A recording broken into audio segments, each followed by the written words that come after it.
Chapter 113 of the Count of Monte Cristo by Alexandre Dumas.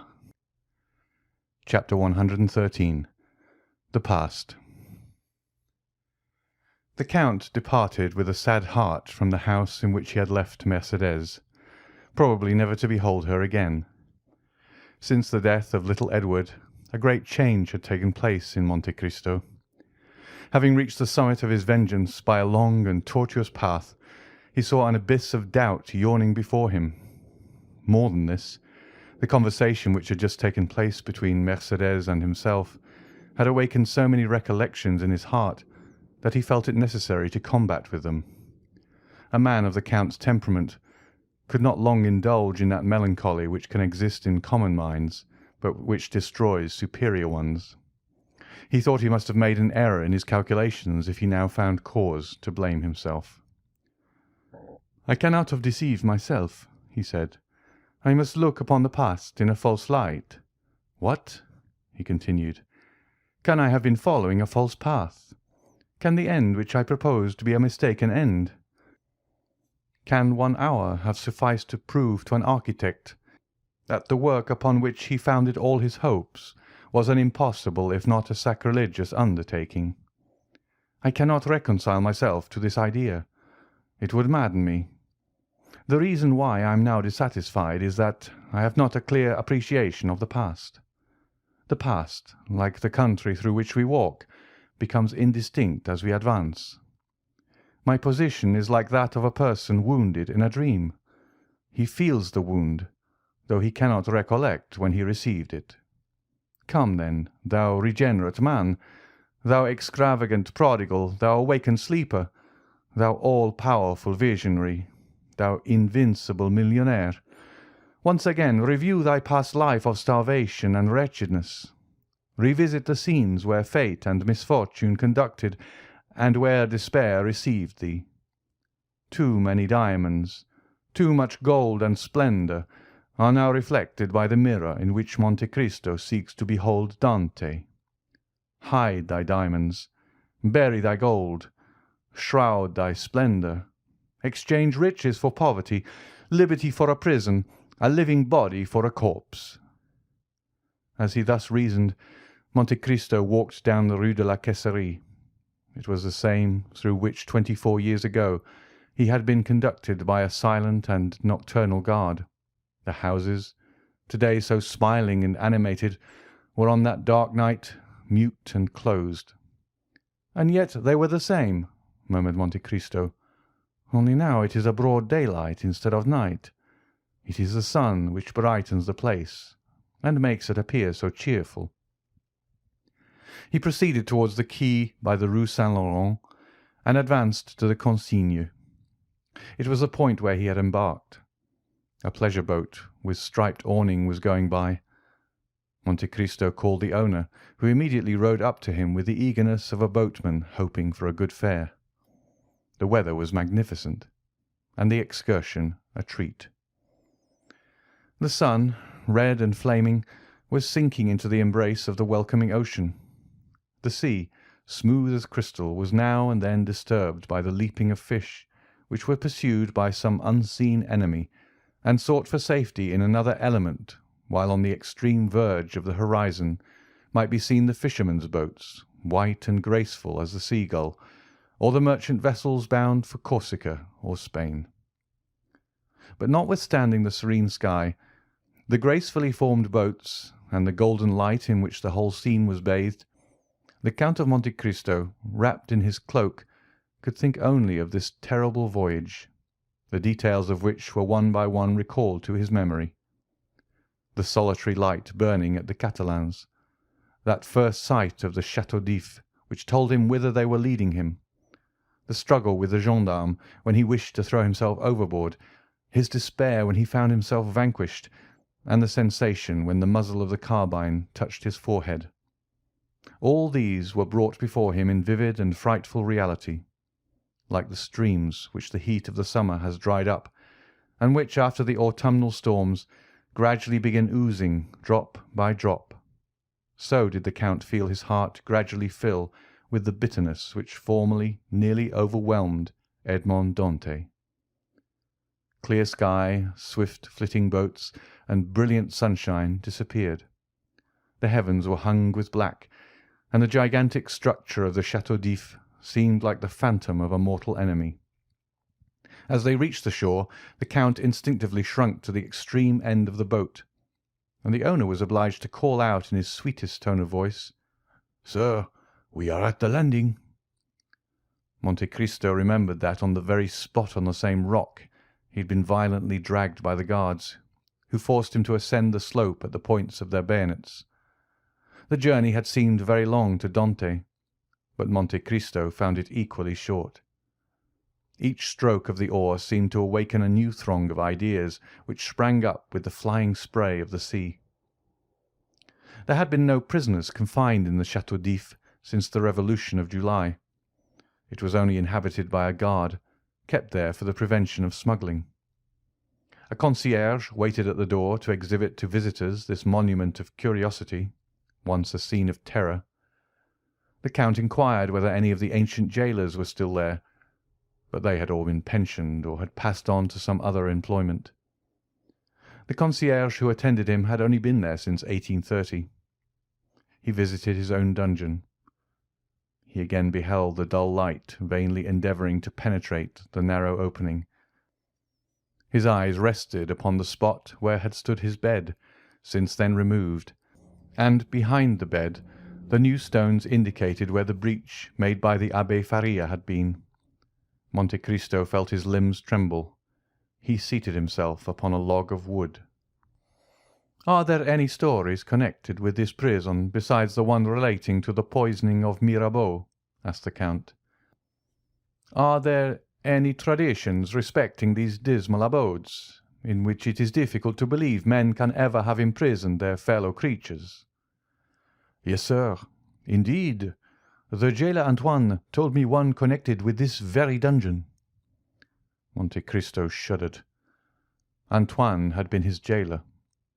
He had almost forgotten his name and face, but at the mention of the name he recalled his person as he used to see it, the face encircled by a beard, wearing the brown jacket, the bunch of keys, the jingling of which he still seemed to hear. The Count turned around and fancied he saw him in the corridor, rendered still darker by the torch carried by the concierge. "Would you like to hear the story, sir?" "Yes, relate it," said Monte Cristo, pressing his hand to his heart to still its violent beatings. He felt afraid of hearing his own history. "This dungeon," said the concierge, "was, it appears, some time ago occupied by a very dangerous prisoner, the more so since he was full of industry. Another person was confined in the chateau at the same time, but he was not wicked. He was only a poor mad priest." "Ah, indeed. Mad?" repeated Monte Cristo. "And what was his mania?" "He offered millions to anyone who would set him at liberty." Monte Cristo raised his eyes, but he could not see the heavens. There was a stone veil between him and the firmament.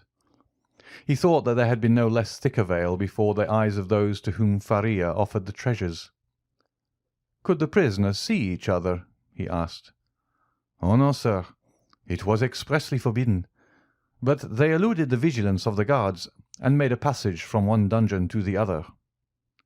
"And which of them made this passage?" "Oh, it must have been the young man. Certainly, for he was strong and industrious, while the abbé was aged and weak. Besides, his mind was too vacillating to allow him to carry out an idea." "Blind fools," murmured the Count. "However, be that as it may, the young man made a tunnel. Oh, how, by what means, no one knows, but he made it, and there is the evidence yet remaining of his work. Do you see it?" And the man held the torch to the wall. "Ah, yes, I see," said the Count, his voice hoarse with emotion. "The result was that the two men communicated with one another. How long they did so, nobody knows. One day the old man fell ill and died. Now, guess what the young one did?" "Tell me." "He carried off the corpse, which he placed in his own bed with its face to the wall. Then he entered the empty dungeon, closed the entrance, and slipped into the sack which had contained the dead body. Did you ever hear of such an idea?" Monte Cristo closed his eyes, and seemed again to experience all the sensations he had felt when the coarse canvas, yet moist with the cold dews of death, had touched his face. The jailer continued. "Now this was his project. He fancied that they buried the dead at the Château d'If, and imagining they would not expend much labour on the grave of a prisoner, he calculated on raising the earth with his shoulders. But unfortunately their arrangements at the château frustrated his projects. They never buried the dead. They merely attached a heavy cannonball to the feet and then threw them into the sea. This is what was done. The young man was thrown from the top of the rock. The corpse was found on the bed next day, and the whole truth was guessed. For the men who performed the office then mentioned, what they had not dared to speak of before, that at the moment the corpse was thrown into the deep, they heard a shriek, which was almost immediately stifled by the water in which it disappeared." The Count breathed with difficulty. The cold drops ran down his forehead, and his heart was full of anguish. "No," he muttered. "The doubt I felt was but the commencement of forgetfulness. But here the wound reopens, and the heart again thirsts for vengeance. And the prisoner?" he continued aloud. "Was he ever heard of afterwards?" "Oh, no, of course not. You can understand that one of two things must have happened. He must either have fallen flat, in which case the blow from a height of 90 feet must have killed him instantly, or he must have fallen upright, and then the weight would have dragged him to the bottom, where he remained. Poor fellow!" "Then you pity him?" said the Count. "Ma foi, yes, though he was in his own element." "What do you mean?" "The report was that he had been a naval officer who had been confined for plotting with the Bonapartists." "Great is the truth," muttered the Count. "Fire cannot burn, nor water drown it.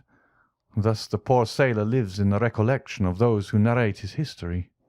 His terrible story is recited in the chimney corner, and a shudder is felt at the description of his transit through the air to be swallowed by the deep."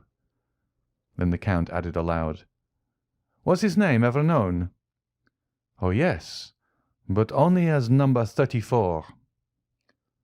"Oh, Villefort, Villefort," murmured the Count, "this scene must often have haunted thy sleepless hours." "Do you wish to see anything more, sir?" said the concierge.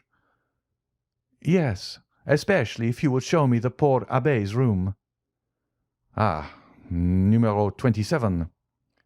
"Yes, number 27, repeated the Count, who seemed to hear the voice of the Abbé answering him in those very words through the wall when asked his name. "Come, sir." "Wait," said Monte Cristo. "I wish to take one final glance around this room." "This is fortunate," said the guide. "I have forgotten the other key." "Go and fetch it." "I will leave you the torch, sir." "No, take it away. I can see in the dark." "Why, you are like numero 34. They said he was so accustomed to darkness that he could see a pin in the darkest corner of his dungeon." "He spent 14 years to arrive at that," muttered the Count. The guide carried away the torch. The Count had spoken correctly. Scarcely had a few seconds elapsed ere he saw everything as distinctly as by daylight. Then he looked around him and really recognized his dungeon. "Yes," he said, "there is the stone upon which I used to sit. There is the impression made by my shoulders on the wall. There is the mark of my blood made when one day I dashed my head against the wall. Oh, those figures! How well I remember them! I made them one day to calculate the age of my father, that I might know whether I should find him still living, and that of Mercédès, to know if I should find her still free. After finishing that calculation, I had a minute's hope. I did not reckon upon hunger and infidelity." And a bitter laugh escaped the Count. he saw in fancy the burial of his father and the marriage of Mercédès. On the other side of the dungeon he perceived an inscription, the white letters of which were still visible on the green wall. "O God," he read, "preserve my memory." "Oh yes," he cried, "that was my only prayer at last. I no longer begged for liberty, but memory. I dreaded to become mad and forgetful. O God, thou hast preserved my memory. I thank thee, I thank thee." At this moment the light of the torch was reflected on the wall. The guide was coming. Monte Cristo went to meet him. "Follow me, sir." And without ascending the stairs, the guide conducted him by a subterraneous passage to another entrance. There again Monte Cristo was assailed by a multitude of thoughts. The first thing that met his eye was the meridian drawn by the abbé on the wall, by which he calculated the time. Then he saw the remains of the bed on which the poor prisoner had died. The sight of this, instead of exciting the anguish experienced by the Count in the dungeon, filled his heart with a soft and grateful sentiment, and tears fell from his eyes. "This is where the mad abbé was kept, sir, and that is where the young man entered." And the guide pointed to the opening, which had remained unclosed. "From the appearance of the stone," he continued, "a learned gentleman discovered that the prisoners might have communicated together for 10 years. Poor things! Those must have been 10 weary years." Dante took some louis from his pocket and gave them to the man who had twice unconsciously pitied him. The guide took them, thinking them merely a few pieces of little value, but the light of the torch revealed their true worth. "Sir," he said, "you have made a mistake. You have given me gold." "I know it." The concierge looked upon the Count with surprise. "Sir," he cried, scarcely able to believe his good fortune. "Sir, I cannot understand your generosity." "Oh, it is very simple, my good fellow. I have been a sailor, and your story touched me more than it would others." "Then, sir, since you are so liberal, I ought to offer you something." "What have you to offer me, my friend? Shells? Straw work? Thank you." "No, sir, neither of those. Something connected with this story." "Really? What is it?" "Listen," said the guide. "I said to myself, something is always left in a cell inhabited by one prisoner for 15 years. So I began to sound the wall." "Ah!" cried Monte Cristo, remembering the abbé's 2 hiding places. "After some search, I found that the floor gave a hollow sound near the head of the bed and at the hearth." "Yes," said the Count, "yes." "I raised the stones and found a rope ladder and some tools." "How do you know that?" asked the guide in astonishment. "I do not know. I only guess it, because that sort of thing is generally found in prisoners' cells." "Yes, sir, a rope ladder and tools." "And have you them yet?" "No, sir. I sold them to visitors who considered them great curiosities. But I have still something left." "What is it?" asked the Count impatiently. "A sort of book written upon strips of cloth." "Go and fetch it, my good fellow, and if it be what I hope, you will do well." "I will run for it, sir." And the guide went out. Then the Count knelt down by the side of the bed, which death had converted into an altar.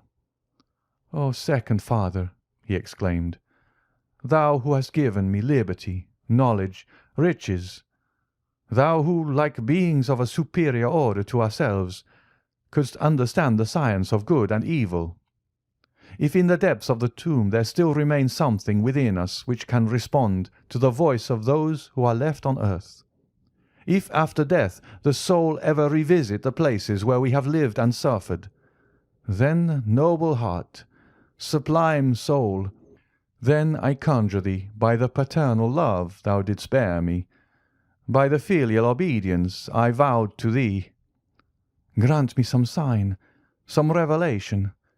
Remove from me the remains of doubt, which, if it change not to conviction, must become remorse."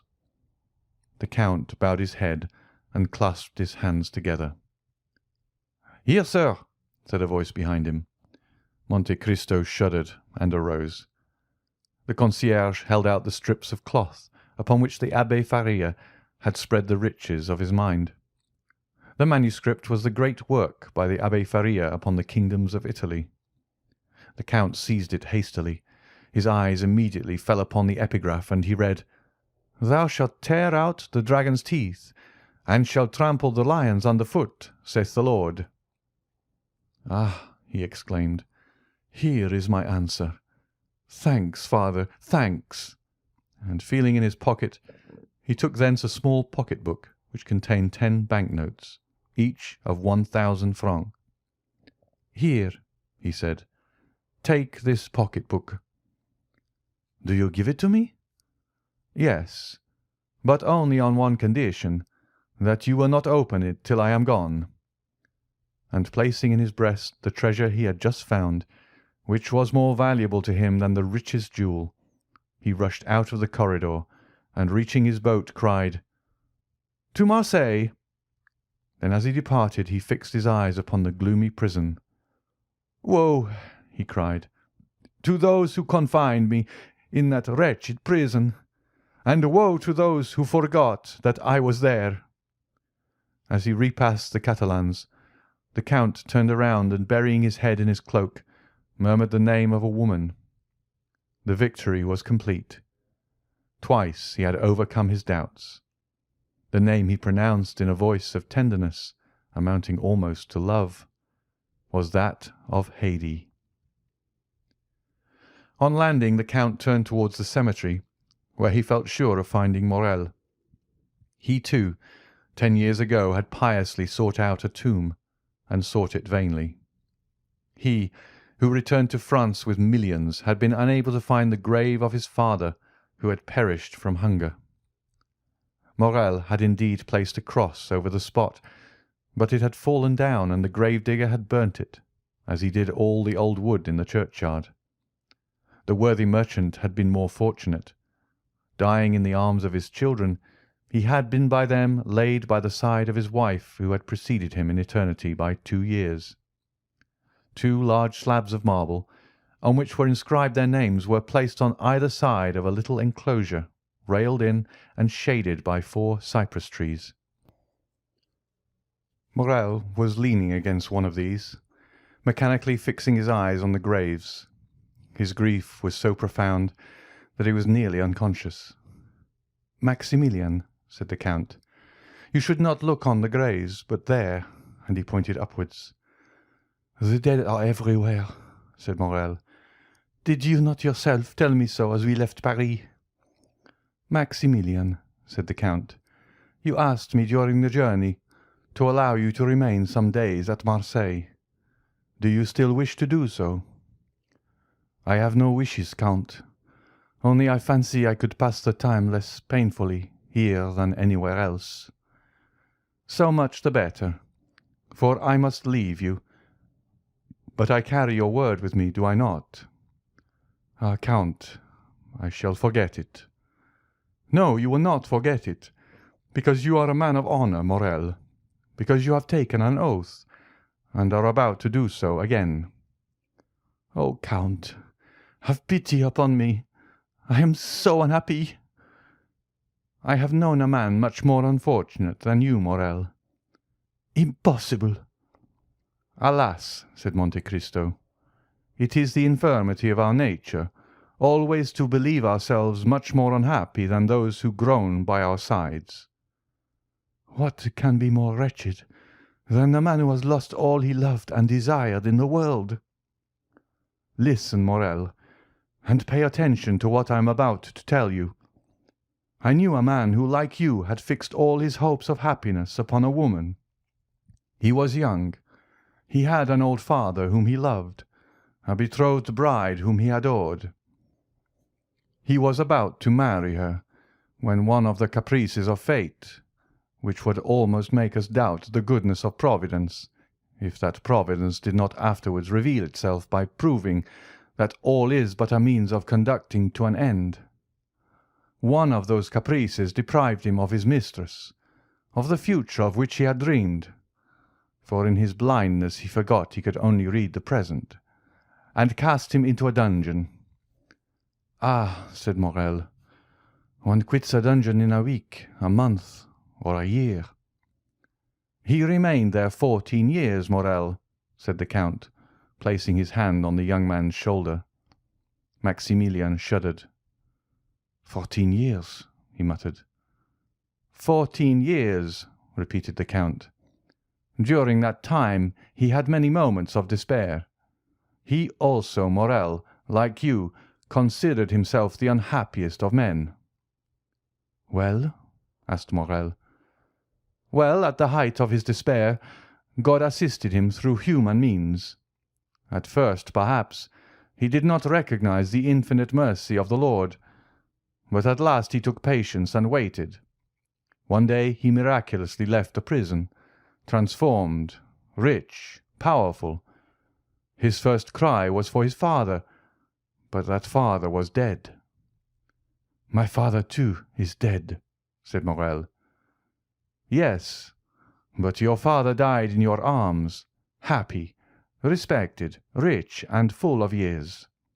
His father died poor, despairing, almost doubtful of Providence, and when his son sought his grave 10 years afterwards, his tomb had disappeared, and no one could say, 'There sleeps the father you loved so well.'"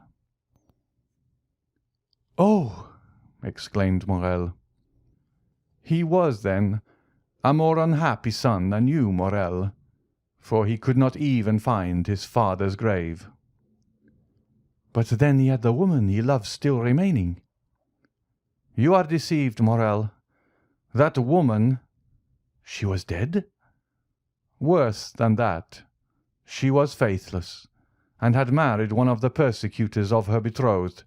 You see, then, Morrel, that he was a more unhappy lover than you." "And has he found consolation?" "He has at last found peace."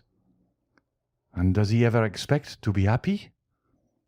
"He hopes so, Maximilian." The young man's head fell on his breast.